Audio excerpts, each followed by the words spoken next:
Hello everyone. आज की इस वीडियो में मैं आपको दूसरा कर्नाटक युद्ध के बारे में पढ़ाने जा रहा हूँ। ठीक है, देखिए हम लोग प्रथम कर्नाटक युद्ध पढ़ चुके हैं और मैंने आपको बहुत डिटेल से बताया है प्रथम कर्नाटक युद्ध। उसी प्रकार मैं दूसरा कर्नाटक युद्ध भी आपको डिटेल वाइज ही बताऊँगा, है ना। बाकी कुछ कुछ फैक्ट हैं जो आप याद ज़रूर रखेंगे। जैसे मान लीजिए कि दूसरा कर्नाटक युद्ध है, ये कब हुआ, तो 1751 से 1755 ईस्वी में। इसको आप ज़रूर याद रखेंगे क्योंकि ये एग्ज़ाम में पूछा जाता है। सीधे डायरेक्ट पूछ देगा कि दूसरा कर्नाटक युद्ध कब हुआ था, तो आप अगर आपको पता है तो आप बता सकते हैं कि 1751 से 1755 ईस्वी में हुआ। इसलिए इस डेट को आप ज़रूर याद रखेंगे क्योंकि ये पूछता है। ठीक है, बाकी हम आपको डिटेल में आप चलते हैं। ओके, देखिए अब दूसरा कर्नाटक युद्ध हुआ क्या, परिस्थितियाँ क्या बनी जो ये युद्ध हुआ, आखिर कारण क्या था जो दूसरा कर्नाटक युद्ध हुआ, है ना। तो कारण यह था कि उत्तराधिकारी का ये युद्ध था। ठीक है, फर्स्ट भी वही था उत्तराधिकारी का, इसमें भी वही है, उत्तराधिकारी का युद्ध हो रहा है। लेकिन इसमें है कि दो क्षेत्रों के बीच में हो रहा है। जैसे इसमें है कि एक हैदराबाद है, एक कर्नाटक, ये दोनों एक दूसरे से लड़ रहे हैं, है ना, मतलब अपने अपने क्षेत्र के लिए। ठीक है, हैदराबाद का निज़ाम और ये कर्नाटक का नवाब दोनों क्या कर रहे हैं, लड़ रहे हैं। तो इसमें जो ये दोनों एक दूसरे में लड़ रहे हैं, तो उसमें आपका अंग्रेज और फ्रांस मतलब बढ़ चढ़ के हिस्सा लेता है ना। तो अब देखते हैं इसका कि क्यों मतलब लड़ रहा है। देखते हैं कि मतलब हैदराबाद से का निज़ाम कौन है और कर्नाटक के नवाब कौन। तो इस दोनों को देख ले। देखिए हैदराबाद का जो निज़ाम था उसका नाम था आसफ जा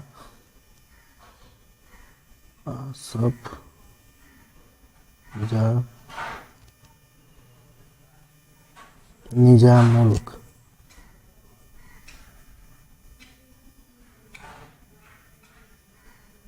है ना। ये था कहाँ का, हैदराबाद का निज़ाम था। और कर्नाटक का नवाब था अनवरुद्दीन,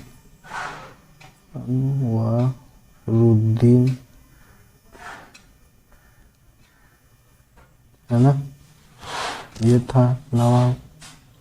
ठीक है, अब हुआ ये कि अब देखिए आसफ जाह अपने क्षेत्र में लड़ रहा है ना, आसफ जाह के क्षेत्र में लड़ रहा है, उत्तराधिकारी का युद्ध हो रहा है। इधर कर्नाटक में उत्तराधिकारी का युद्ध हो रहा है। तो हैदराबाद का जो निज़ाम था आसफ जाह निज़ाम, उनके मरने के बाद हुआ ये कि उसका बेटा जो पुत्र था मुजफ्फर जंग और नासिर जंग, ये दोनों जो है आपस में लड़ने लगा। क्यों लड़ने लगा, क्योंकि दोनों चाहता था कि मैं गद्दी पे बैठूं, माने थ्रोन पे मैं बैठूं। वो दूसरा बेटा उसका चाह रहा था कि मैं बैठूं। मतलब दोनों भाई उस थ्रोन के लिए लड़ने लगा। यानी कि अब मतलब शासन में चलाओ, वो कह रहा है कि मैं चलाऊं। तो उस दोनों के बीच में युद्ध होने लगा। किसके बीच में, मुजफ्फर जंग और नासिर जंग के बीच में उत्तराधिकारी का युद्ध होने लगा। इसमें ये है कि कर्नाटक में भी उत्तराधिकारी का युद्ध ही होने लगा, है ना। क्यों होने लगा कि भूतपूर्व एक नवाब था, इसका नाम था दोस्त अली, है ना, दोस्त अली नाम था। अनवरुद्दीन से जमता नहीं था, तो वो भी मतलब उसका जो दोस्त अली का जो दामाद था उसका नाम था चंदा शाह, है ना। तब भूतपूर्व नवाब जो था उसका नाम मतलब दोस्त अली, उसका दामाद था चंदा साहब। उसका जो है ना चंदा साहब का संघर्ष मतलब ये कहिए कि अनवरुद्दीन से वो लड़ने लगा। क्यों लड़ने लगा? तो जो दोस्त अली जो पूर्व का जो भूतपूर्व नवाब था वो चाहता था कि मैं बैठूं इस गद्दी पे, तो वो भी एक दूसरे से क्या हुआ, लड़ने लगा। ठीक है, उत्तराधिकारी का युद्ध उस दोनों में भी होने लगा। तो ये दो क्षेत्रों में युद्ध मतलब बहुत भयानक मतलब रूप लिया। और इस युद्ध में अंग्रेज और फ्रांस मतलब साथ देने लगे, है ना, बढ़ चढ़ कर साथ देने लगे। उसका भी इसमें लाभ था। इसमें ये कहिए कि वो भी मतलब इसलिए भाग लिया कि वो भी चाहता था कि इस दोनों को लड़ा के मैं इस पर मतलब राज करूं। लोग कूटनीतिक का मतलब सहारा लिया और ये लोग उस समय का लाभ उठाना चाह रहा था अंग्रेज और फ्रांस। तो वो लोग भी मतलब एक दूसरे को साथ देने लगा। कोई हैदराबाद को दे रहा है, कोई कर्नाटक को दे रहा है। तो अब उसको देखते हैं कि कौन किसको साथ दिया, उसके बारे में देखते हैं। ठीक है, अब देखिए अंग्रेज का मतलब अंग्रेज और फ्रांस की भूमिका देख लेते हैं। ठीक है, देखिए इसमें मैंने मेंशन कर दिया है, लिख दिया है इस युद्ध में अंग्रेज और फ्रांस के बीच भूमिका क्या थी, युद्ध में भूमिका क्या थी उसके बारे में देख लेते हैं। ठीक है, चलिए देखिए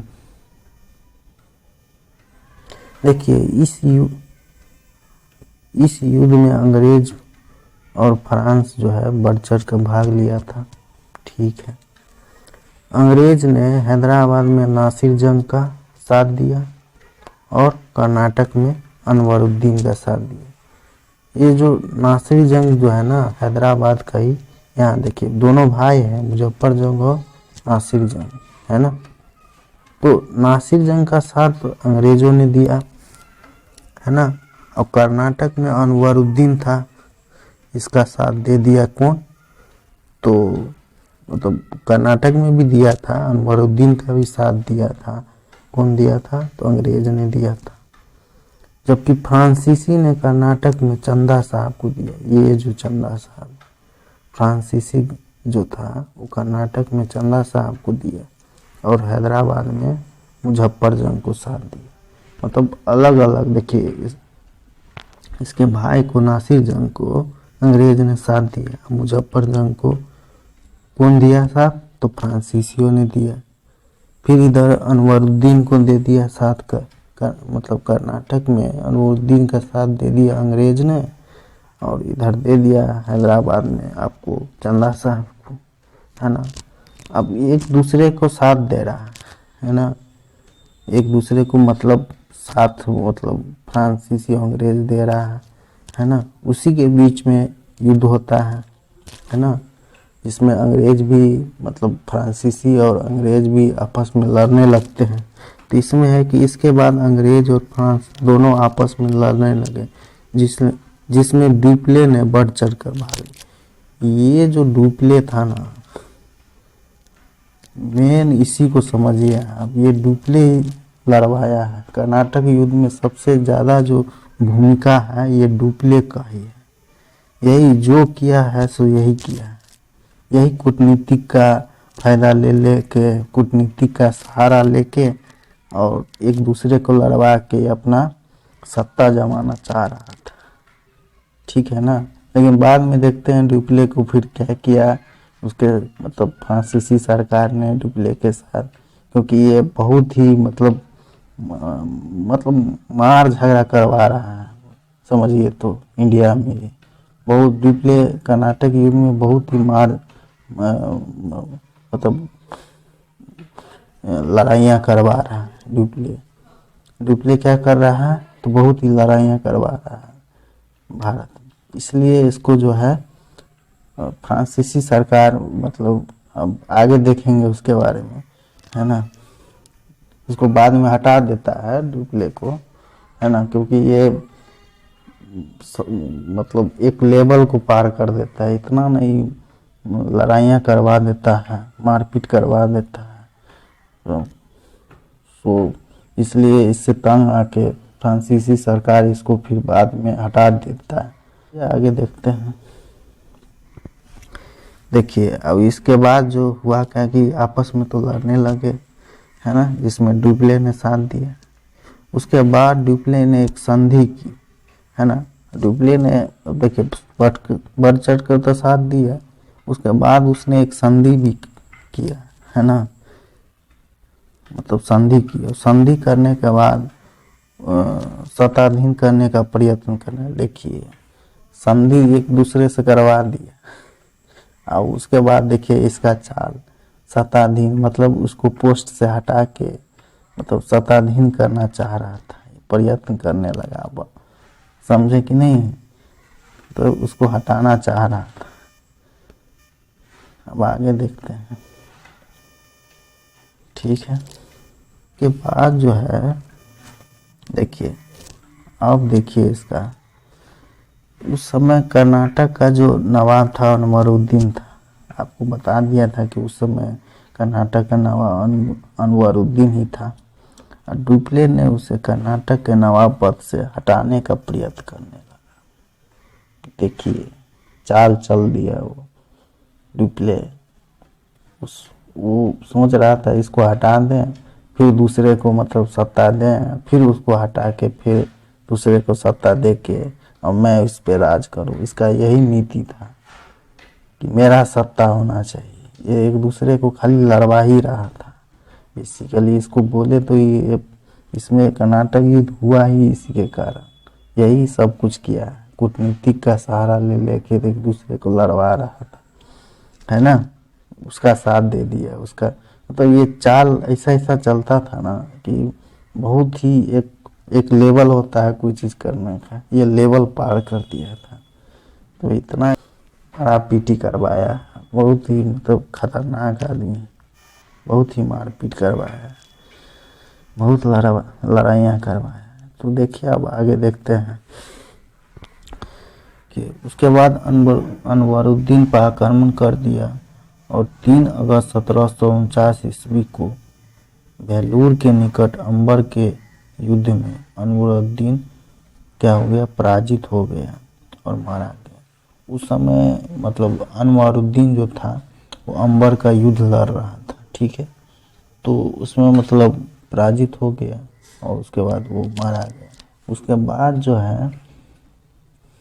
बाद जो है डुप्ले ने चंदा साहब को कर्नाटक का नवाब बना दिया और चंदा साहब ने डुप्ले की सहायता से खुश होकर पांडिचेरी की विशाल जो क्षेत्र थी वो दे दिया, है ना। विशाल क्षेत्र जो है फ्रांसीसियों को उस समय दे दिया, क्योंकि इस युद्ध में जो है ना फ्रांसीसी मतलब साथ दिया था किसको, तो चंदा साहब को। चंदा साहब को फ्रांसीसी लोग साथ दिया, तो उसी से खुश होकर पांडिचेरी का जो विशाल क्षेत्र था वो फ्रांसीसियों को दे दिया, ठीक है। अब आगे देखते हैं, कुछ मैप से आपको मैं बता देता हूँ कि कहाँ कहाँ ये युद्ध हुआ था, ठीक है, जिससे आपको वो चीज़ याद रहेगा कि किस क्षेत्र में कहाँ पे लड़ाइयाँ हो रही थी, ठीक है। तो चलिए बता देते हैं।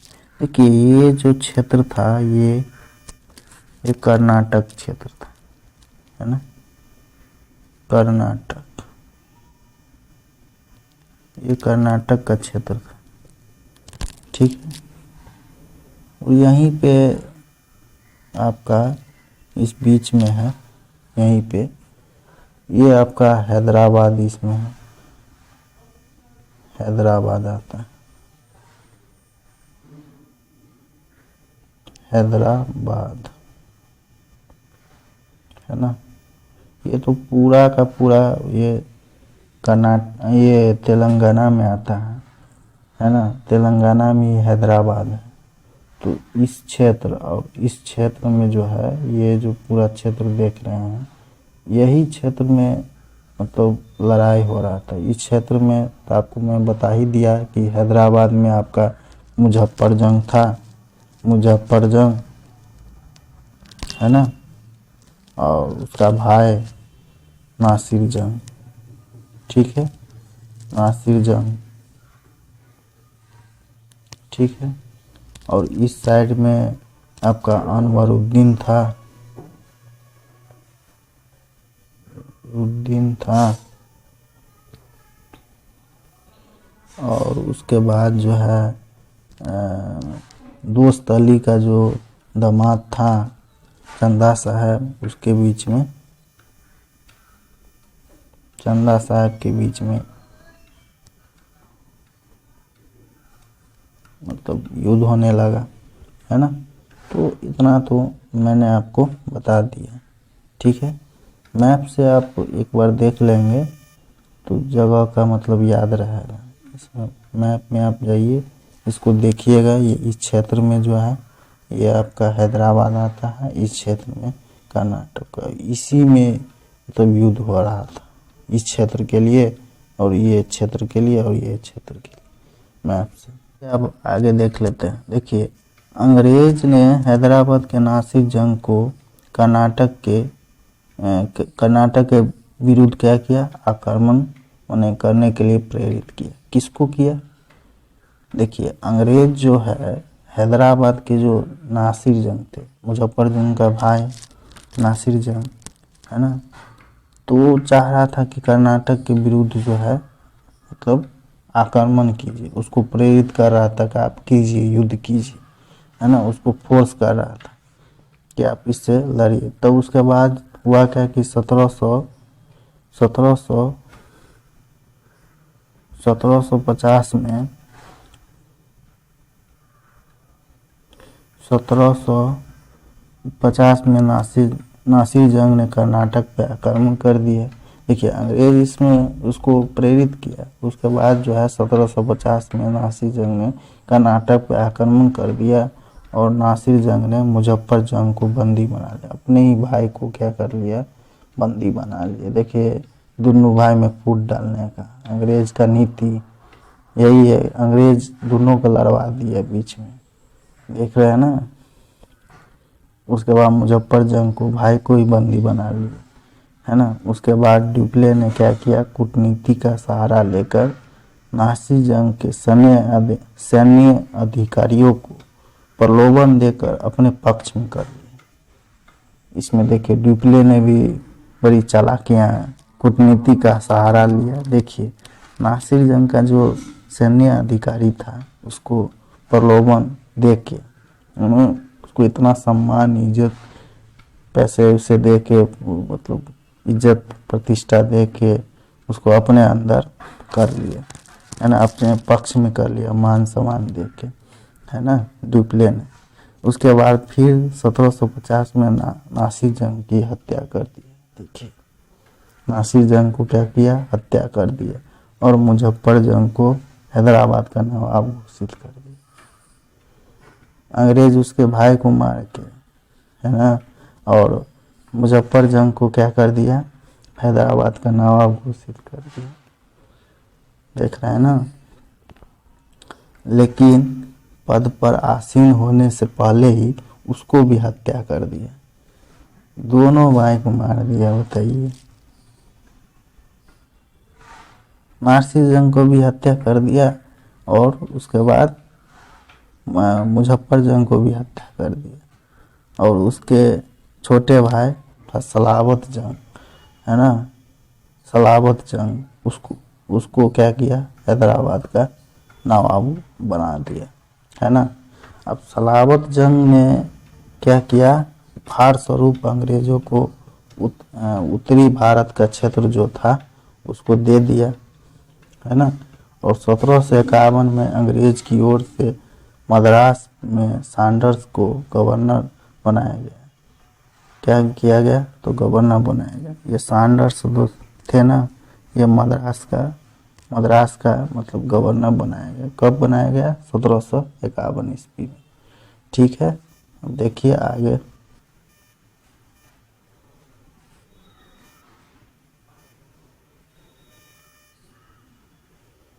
तो आगे देखते हैं। देखिए इसी समय त्रिचनापल्ली की युद्ध प्रारंभ हो गया, जिसमें अंग्रेज और फ्रांस की सेना मतलब घेरेबंदी में व्यस्त थी। जिस समय अंग्रेज और फ्रांस त्रिचनापल्ली की घेरेबंदी में व्यस्त थी,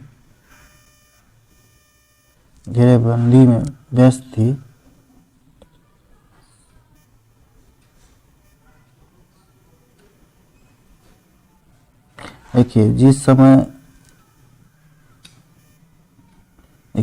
समय अंग्रेज और फ्रांस त्रिचनापल्ली की घेरेबंदी में लगी थी, उस समय क्लाइव ने गवर्नर सैंडर्स को कर्नाटक की राजधानी आकाट पर आक्रमण करने की सलाह दी, है ना।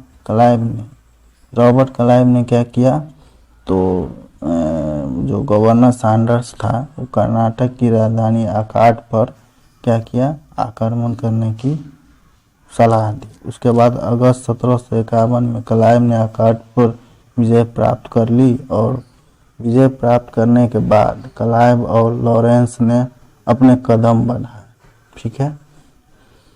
उसके बाद क्या हुआ, तो क्लाइव ने क्या किया, विजय तो प्राप्त कर लिया। उसके बाद आगे वो मतलब आकाट पे विजय करने के बाद अब वो 1751 है, मतलब 1751 में चंदा साहब और फ्रांसीसी कमांडर लॉ को पराजित कर त्रिचनापल्ली पर अधिकार कर लिया, है ना। क्या किया, तो त्रिचनापल्ली पर क्या कर लिया, अधिकार कर लिया। चलिए कौन, तो क्लाइव और लॉरेंस, है ना। उसके बाद चंदा साहब मतलब हारने के बाद क्या किए, तो अधिकार होने के बाद चंदा साहब वहाँ से भाग गए और उसका हत्या हो गई। और उसके बाद अंग्रेज ने मोहम्मद अली को कर्नाटक का नवाब बना दिया। मोहम्मद अली को क्या, ठीक है, मोहम्मद अली को कर्नाटक का नवाब बना दिया। लेकिन जो है फ्रांसीसी गवर्नर डुप्ले जो था, इसको अभी भी शांति नहीं मिल रहा था, है ना। ये फिर चाह रहा था कि फिर हम जो क्षेत्र, फिर मैं कुछ नया क्षेत्र को हम अपने अंदर मतलब अपने पक्ष में करें, अपने अंदर करें। तो फिर जो है अपना धैर्य बनाए रखा, और फिर जो है मराठा और मैसूर शासक को अपने पक्ष में कर लिया। फिर क्या किया, अब वो किसको कर लिया पक्ष में, तो मराठा को और मैसूर के शासक को अपने पक्ष में कर लिया। उसके बाद जो है मतलब जो नया क्षेत्र था उसको फिर वो जीतना चाह रहा था डुप्ले, ठीक है, अपने अंदर करना चाह रहा था। फिर वो 1753 में त्रिचनापल्ली का घेरा डाला, और अंग्रेज और फ्रांसीसी के बीच ये युद्ध का जो सिलसिला था वो चलता रहा, मतलब ये युद्ध चलता रहा। डुप्ले किसको अपने पक्ष में कर लिया, मराठा थे बहुत शक्तिशाली, मैसूर भी थे उस समय बहुत शक्तिशाली, उस सबको अपने पक्ष में कर लिया। और उसके बाद त्रिचनापल्ली पे घेरा डाला, इस क्षेत्र को जीतना चाह रहा था, ठीक है। लेकिन वो जो जीत का सिलसिला था वो चलता रहा, कोशिश करता रहा डुप्ले, ठीक है। उसके बाद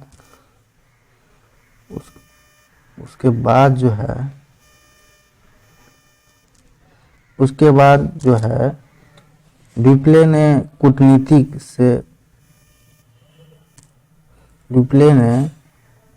उसके बाद जो है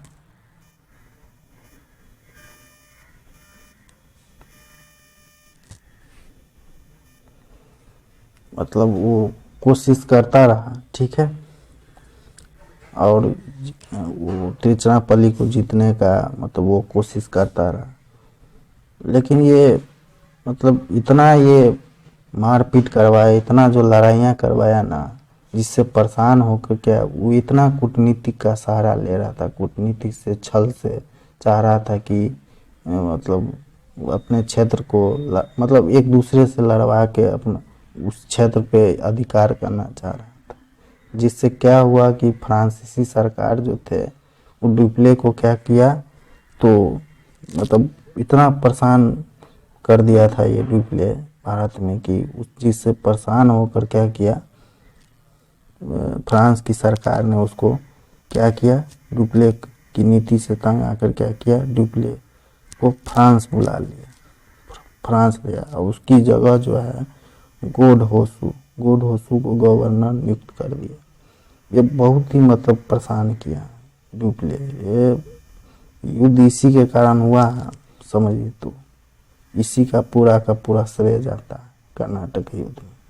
ठीक है, उसके बाद तंग आकर क्या किया, इसको डुप्ले को हटा दिया, गोड हसू को मतलब गवर्नर नियुक्त किया। गोड हसू एक दूरदर्शी राजनीतिक था, इसलिए भारत में अपना पद संभालने के साथ ही अंग्रेजों का साथ समझौता करने के लिए वार्ताएं शुरू कर दी।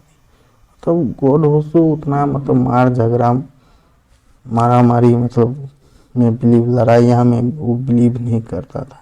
ठीक है, वो लड़ाइयाँ नहीं चाहता था, वो शांति चाहता था और वो भाईचारे के नीति पे चलना चाह रहा था। वो कूटनीति का सहारा नहीं लेके भाईचारे का आपसी मेल मिलाप के साथ वो मतलब अपने शासन को चलाना चाह रहा था। ठीक है जी, तो वो फिर हुआ क्या कि गोड होसू जो है अंग्रेज़ों से वार्ताएं करने के लिए या समझौते करने के लिए वो मतलब से बात करने लगा, समझौते के लिए कि आप समझौता हमसे कर लीजिए, लड़ाई झगड़ा में कुछ नहीं रखा।